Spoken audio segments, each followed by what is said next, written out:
Hello, everyone. Welcome back to today's episode. I'm so happy to have you here again. If this is your first time listening, make sure to follow and subscribe so you don't miss future episodes.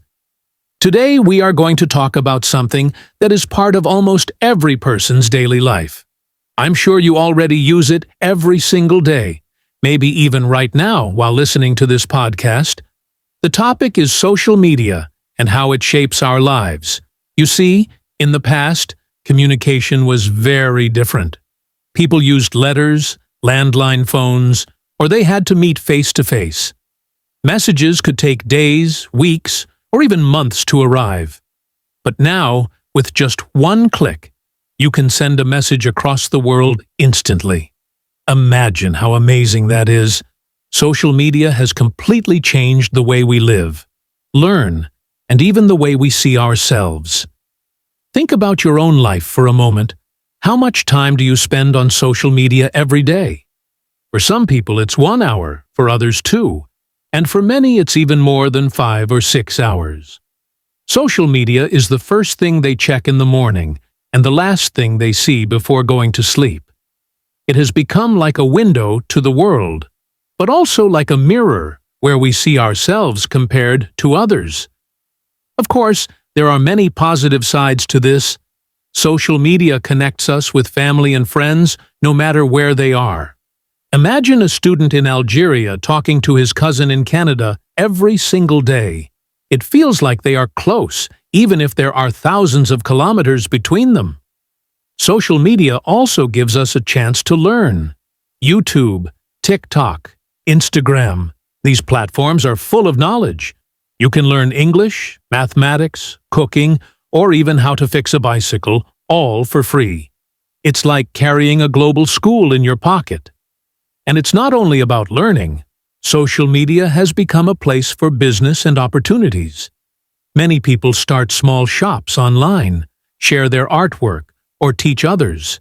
A young person with a smartphone can now become a teacher, a singer, or even an entrepreneur. Isn't that incredible? For example, there are so many English teachers sharing short lessons on TikTok. A few years ago, this was impossible. But at the same time, we cannot ignore the problems. Spending too much time on social media can become an addiction. You open your phone for just 5 minutes, but suddenly 1 hour has passed. You scroll and scroll, but you don't even remember what you watched. This can steal precious time that you could use for studying, exercising, or spending time with your family.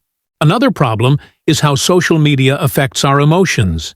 Many people feel anxious or sad because they compare themselves to others. When you open Instagram, you see perfect photos, expensive vacations, beautiful houses. But remember, people usually share only the best parts of their lives.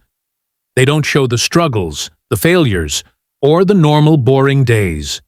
So when we compare our real life with their online life, we feel like we are not good enough. But the truth is, everyone has problems, even those who look perfect online. There is also the issue of fake news. Not everything on social media is true. Sometimes false information spreads very quickly, and people believe it without checking. This can create confusion, fear, or even conflict. That is why it's important to always think before sharing. Ask yourself, is this information from a reliable source? And we cannot forget cyberbullying. Unfortunately, some people use social media to hurt others. They write negative comments, insults, or even threats. This is very harmful, especially for young people who are more sensitive. Words can hurt just like actions, and online bullying is a real danger. Now, does this mean we should stop using social media? Not at all. Social media is a tool, and like any tool, it depends on how we use it. A knife can be dangerous, but it can also be useful in the kitchen. The same is true for social media.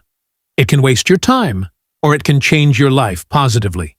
It depends on your choices. So, how can we use social media in a healthy way? The first thing is to control our time. Set limits. Maybe decide to use it only for 2 hours a day. Or use apps that remind you when you've spent too much time.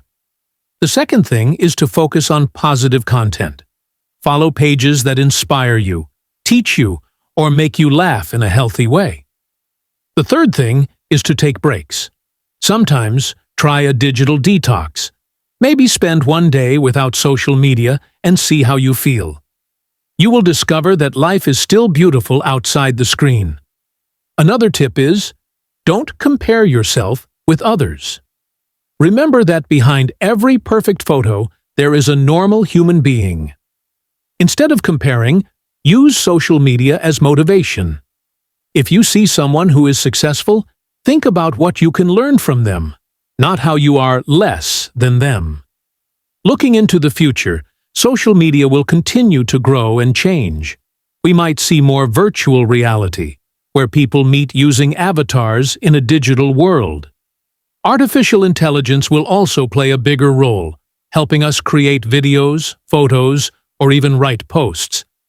But the most important question remains: will we control social media, or will it control us?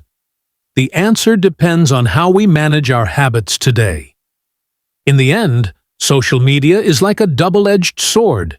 It gives us opportunities, knowledge, and connections, but it can also bring addiction, anxiety, and misinformation. It is powerful, but the power is in our hands. We decide how to use it. So, my advice for you, my dear listener, is simple. Enjoy social media. Learn from it. Connect with people. But never let it control your life. Your time, your health, and your happiness are more important than likes or followers. Thank you so much for staying with me until the end of this episode. I hope you enjoyed it and learned something useful. If you did, please share it with your friends. And don't forget to follow, so you can join me in the next episodes. Until then, stay positive, stay curious, and use social media wisely. Goodbye, and see you next time.